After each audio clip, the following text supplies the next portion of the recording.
வணக்கம் நண்பர்களே, வாழ்க வளமுடன் நலமுடன் வாழ்க வையகம். நம்ம கார்த்திகை மாதத்தோட சிறப்புகள் பகுதியில் பார்த்துக்கிட்டு இருக்கோம். அதில் இன்னைக்கு பார்க்க போகிறது பகுதி 4.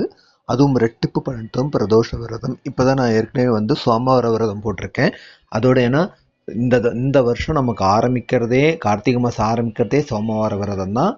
அதுலேயும் பிரதோஷத்தோடு ஆரம்பிக்கு தேய்பிரை. நம்ம பிரச்சனைகள் எல்லாமே தெரிச்சு ஓடுற ஒரு காலம். ஸோ நம்மளோட பதிவுகளில் ஃபஸ்ட்டு நம்ம பார்த்தது நான் அதில் சேர்க்கல. ஆனால் கார்த்திகை ஒன்று விஷ்ணுபதி புண்ணிய காலத்துலேருந்தே ஆரம்பிக்குது. முடவன் முடக்கு நாளுன்னு சொல்லிட்டு புனித நீராடலேருந்து. அப்புறம் பகுதி 1ல் நான் போட்டிருக்கிற பதிவு என்ன போட்டிருந்தோன்னா, கார்த்திகை 1ல் என்னென்னலாம் செய்வாங்க.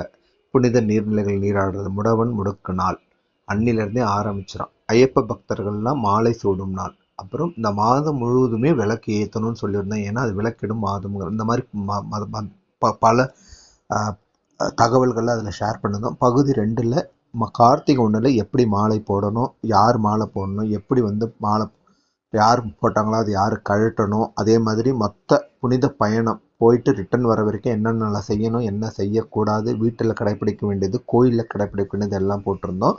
அப்புறம் பகுதி 3 சோமவார விரதம். இந்த கார்த்திகை மாதம்னாவே ரொம்ப ரொம்ப விசேஷத்துக்குரியது பார்த்திங்கன்னா சோமவார விரதம் தான்.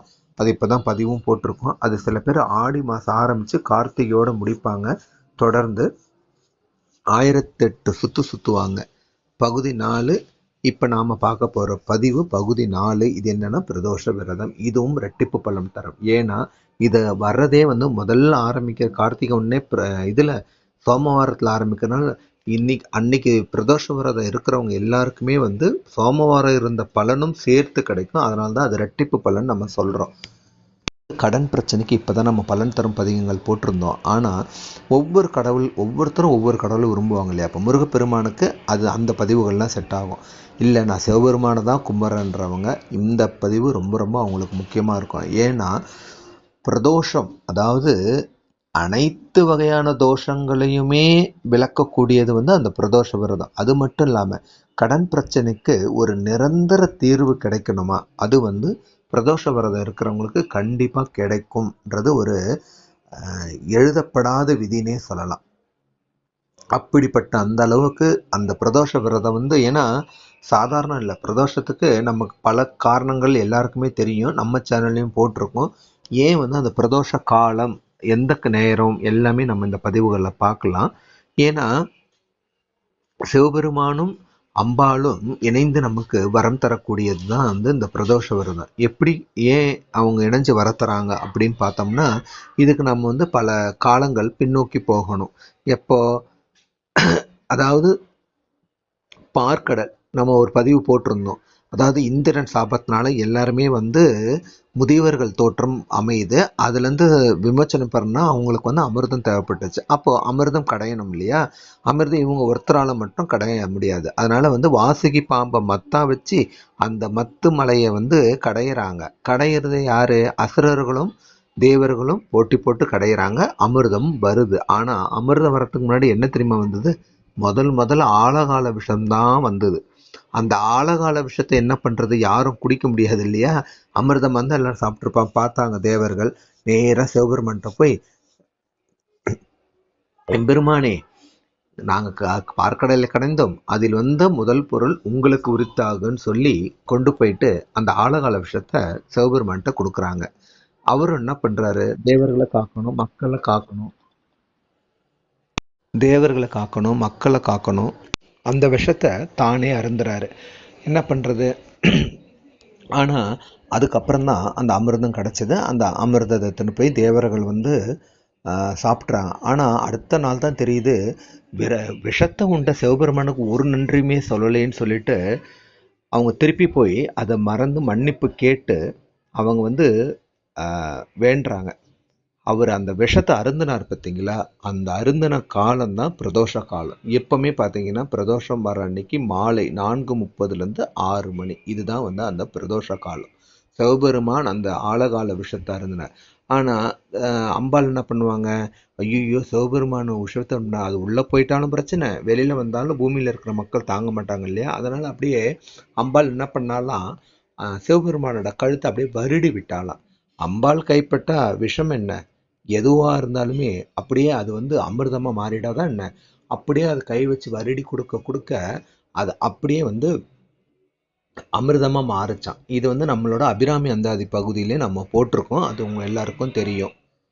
ஸோ பிரதோஷ நேரங்கிறது எப்பவுமே ஸ்டாண்டர்ட் டைம் 4:30லேருந்து 6.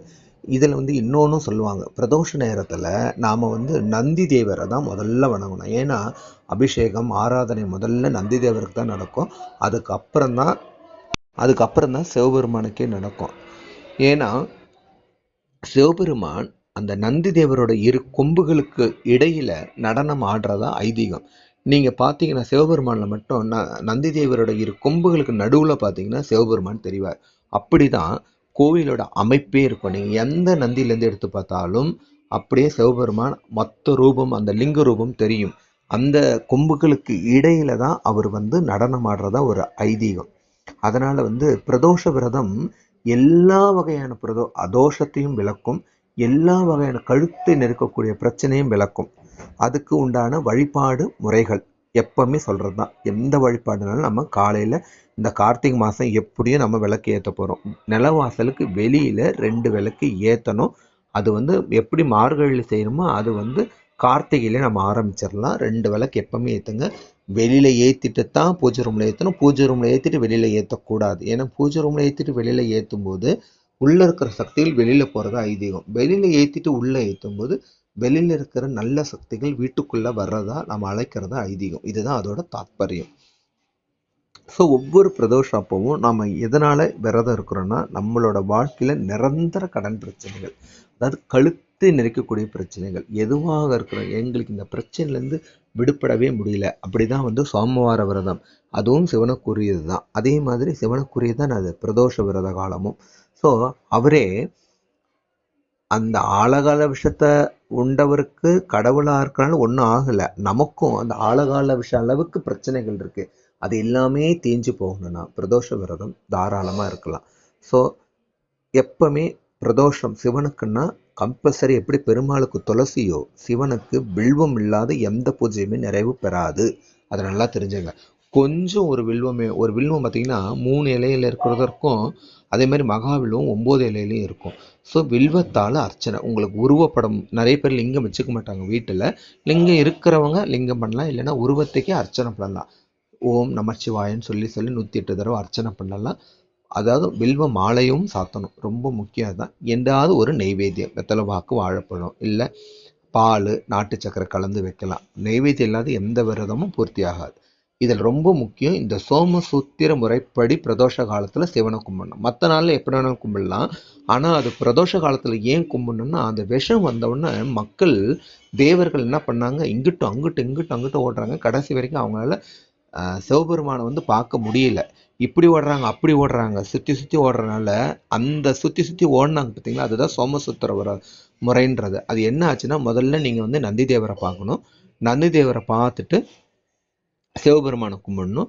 அப்படியே சிவபெருமானை சுற்றி வருவீங்க இல்லையா, அந்த அபிஷேக தொட்டி வரும்ல, அபிஷேகத்தெல்லாம் பண்ணி அந்த தண்ணிகள்லாம் வெளியில் வரல, தொட்டி, நீர் தொட்டி, அந்த அபிஷேக தொட்டி வரைக்கும் வரணும். திரும்பி ரிட்டன் வரணும், அதை கிராஸ் பண்ணக்கூடாது. அந்த வந்து கோமிகின்றது தான் அபிஷேக தொட்டி, அதை கிராஸ் பண்ணாமல் திரும்பி வந்து நந்தி தேவரை பார்த்து சிவபெருமானை கும்பிடணும். இந்த மாதிரி 3 தடவை வந்து நம்ம செய்யணும். அதுதான் சோமசூத்திர முறைப்படி நம்ம கும்பிட்றது. இதை பிரதோஷ காலத்தில் மட்டும்தான் கும்பிடணும். மற்ற காலத்தில் நீங்கள் எப்பவும் போல் சுற்றி வந்து கும்பிடலாம், கொடிமரத்தை சுற்றி. ஸோ அதனால் வந்து இந்த பிரதோஷ காலத்தில் நீங்கள் இந்த முறைப்படி வலம் வந்து மினிமம் 3 தடவை அப்படி வந்து வலம் வந்து நீங்கள் பண்ணிங்கன்னா கண்டிப்பாக நீங்கள் என்ன நினச்சிங்களோ ஆண்டவன் அதை நம்ம வாழ்க்கையில் நிறைவேற்றி தருவார். அதில் எந்த மாற்று கருத்தும் கிடையாது. இது வரைக்கும் நம்ம பதிவு நீங்கள் பார்க்கவே இல்லைன்னா பல பதிவுகள் நம்ம ஏற்கனவே போட்டிருக்கோம். ஸோ கழுத்து நெருக்கிற அளவுக்கு பிரச்சனை இருக்கா, கண்டிப்பாக நீங்கள் பண்ணுங்கள். அதே மாதிரி ஒவ்வொரு பிரதோஷப்பும் கோயிலில் வந்து நமக்கு வந்து இது நடக்கும், அபிஷேகம் நடக்கும் இல்லையா, அந்த அபிஷேகத்துக்கு நம்மளால் முடிஞ்ச, முக்கியமாக கடன் பிரச்சனை தீர்னா விபூதி வாங்கி கொடுங்க. விபூதி கோவிலுக்கும் தரலாம், நமக்கு தெரிஞ்சவங்களுக்கும் விபூதி வாங்கி தரலாம், தப்பு கிடையாது. அதே மாதிரி வில்வத்தால் அர்ச்சனை பண்ணணும், அது ரொம்ப ரொம்ப ரொம்ப முக்கியம். எதை செய்கிறோமோ இல்லையோ ஒரு 10 வில்வம் வாங்கியாவது ஒரு அர்ச்சனை பண்ணுறது நம்ம வாழ்க்கைக்கு மேலும் மேலும் நன்மையை சேர்க்கும். ஒவ்வொரு கடவுளுக்கும் ஒவ்வொரு மலர்கள் இருக்குது, அந்த மாதிரி சிவபெருமானுக்கு வில்வம் வில்வம் வில்வம் அதுதான் ரொம்ப ரொம்ப ரொம்ப முக்கியம். அம்பாளுக்கு வாசமுள்ள மலர் அம்பாளுக்கு ரொம்ப பிடிக்கும். அதாவது பிச்சிப்பூ, மல்லிப்பூ, இந்த ஜாதி மல்லி அந்த மாதிரி. ஸோ இதெல்லாம் இப்போ எப்படி வழிபாடு பண்ணணும் பார்த்தாச்சு, என்ன அர்ச்சனை பண்ண பார்த்தாச்சு. முக்கியமாக என்ன பதிகம், நம்ம பதிவில் பதிகம் இல்லாமல் இருக்குமா?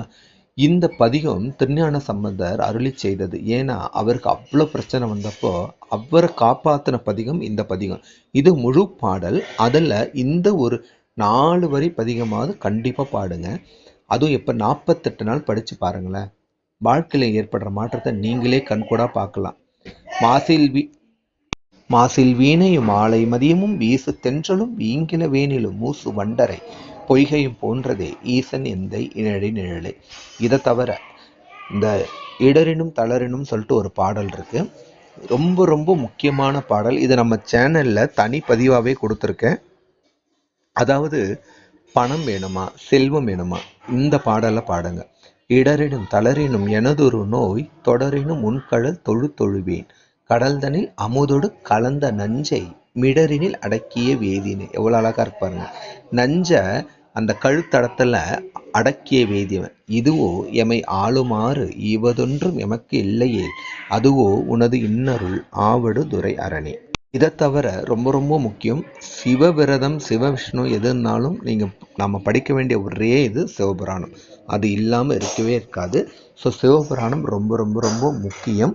அதை தயவு செஞ்சு பாராயணம் பண்ணுங்க.